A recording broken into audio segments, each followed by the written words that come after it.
Ansan es una ciudad ubicada en las afueras de Seúl. El suburbio de Ansan se conecta con Seúl a través del tren. La ciudad fue planificada por Park Chung en 1970 y es un centro industrial de importancia. Además, Ansan tiene una de las comunidades de inmigrantes más grandes de Corea del Sur. Aquí, el porcentaje de familias multiculturales es el más alto de Corea del Sur. La mayoría de inmigrantes aquí son chinos, pero también residen otros inmigrantes de origen asiático, quienes trabajan a diario en las diferentes fábricas ubicadas en la ciudad. La mañana del 11 de diciembre del 2008, la estudiante de primaria de 8 años, a quien los medios periodísticos para proteger su identidad le dieron el seudónimo de Kim Nam-jung, se dirigía a la escuela cuando fue secuestrada por Chu Dong-sun de 57 años, quien se encontraba en estado de ebriedad en ese momento. El hombre con engaños llevó a la niña a una iglesia, luego la arrastró hacia el baño de la iglesia y le quitó el pantalón. Como la niña puso resistencia, le golpeó la cara varias veces con el puño. Le mordió la mejilla y la estranguló hasta que Kim se desmayó. A pesar de que la niña estaba inconsciente, el hombre empezó a quitarle el pantalón y la ropa interior. Luego, con total sangre fría, la violó y sometió a la víctima a actos contra natura. Dañó tanto su cuerpo que uno de los intestinos de la niña se salió de su cuerpo. El hombre trató de empujarlo por el ano y luego la hizo sentarse para que sus órganos no se cayeran y procedió a violarla nuevamente. Después, sumergió la cabeza de la niña dentro del inodoro para dejarla inconsciente nuevamente. El sujeto introdujo el mango de un destapador de inodoro al ano de la pequeña con la finalidad de limpiar su semen. Finalmente, el hombre abandonó la escena dejando a la niña en el suelo y con agua fría sobre ella, a pesar del frío intenso. Los gritos de auxilio de la pequeña alertaron a un vecino, quien acudió en su ayuda y llamó a la ambulancia. Contra todos los pronósticos médicos, la valiente niña sobrevivió milagrosamente. La frágil niña fue sometida a una cirugía intensiva de emergencia durante 8 largas horas. Su mitad inferior sufrió daños permanentes y la lesión se clasificó como una discapacidad de 3er grado. Inicialmente estaba paralizada de su mitad inferior y tuvo que tener una bolsa de colostomía, que luego tuvo una cirugía exitosa con un ano artificial para reemplazarla. Sin embargo, como consecuencia del repudiable ataque, la pequeña quedó con discapacidades mentales y físicas de por vida. 2 días después, el sujeto fue arrestado. Cuando la policía encontró sus huellas dactilares y restos de su ADN en la escena. Primero, el hombre afirmó que él nunca cometió ese acto, pero pocos días después, cuando la policía tuvo en sus manos los resultados de las muestras de ADN y sangre, el sujeto cambió su historia y manifestó que durante 2 días estuvo muy borracho y no recordaba lo que pudo haber sucedido. Na-jung asistió al interrogatorio en la comisaría. En ese momento, la pequeña todavía sufría de dolores terribles. Además, todavía tenía su bolsa de colostomía. Debido a una negligencia policial, la niña tuvo que recordar aquella experiencia traumática 4 veces, una y otra vez, durante 40 minutos en una silla dura y sólida, simplemente porque la cinta de grabación no estaba grabando.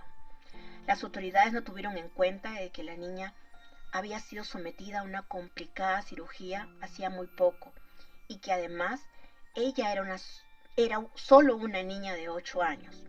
Posteriormente, la familia demandó a la policía por una mala investigación y ganó. Algunos dijeron que un testimonio escrito hubiera sido suficiente en casos como estos.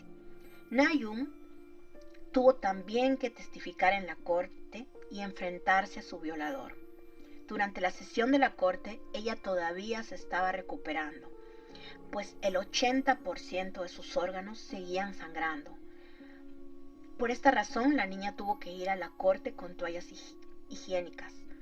Desafortunadamente, su inocencia no le permitió darse cuenta de que una simple respuesta afectaría directamente la sentencia de su violador.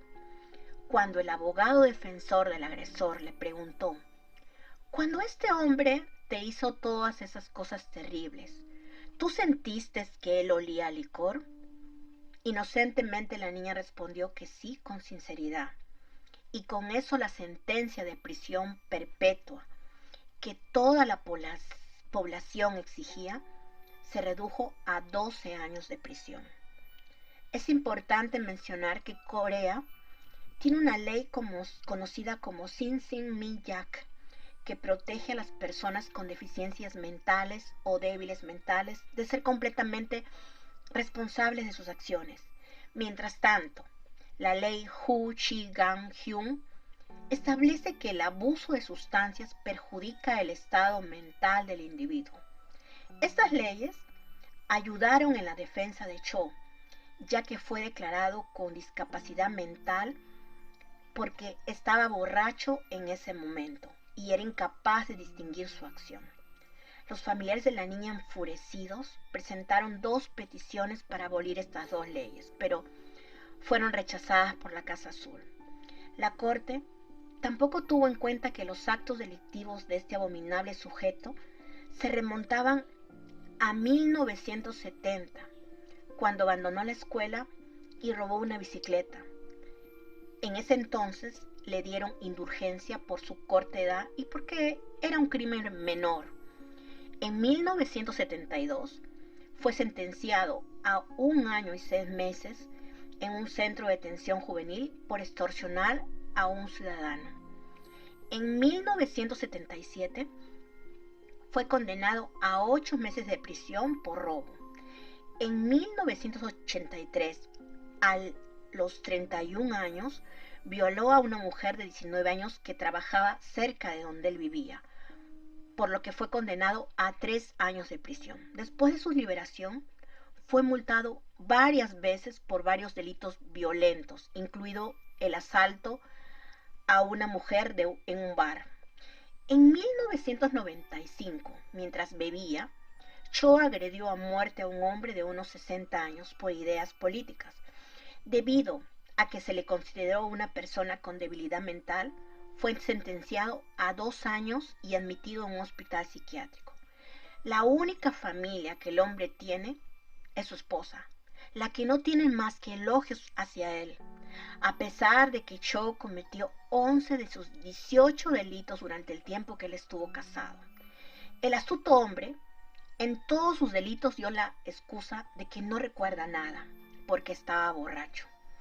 El violador más infame de Corea del Sur fue puesto en libertad el 12 de diciembre del 2020, después de cumplir 12 años de prisión, lo que provocó manifestaciones airadas y amenazas de muerte anónimas que llevaron a una mayor presencia policial fuera de la casa de este abominable sujeto.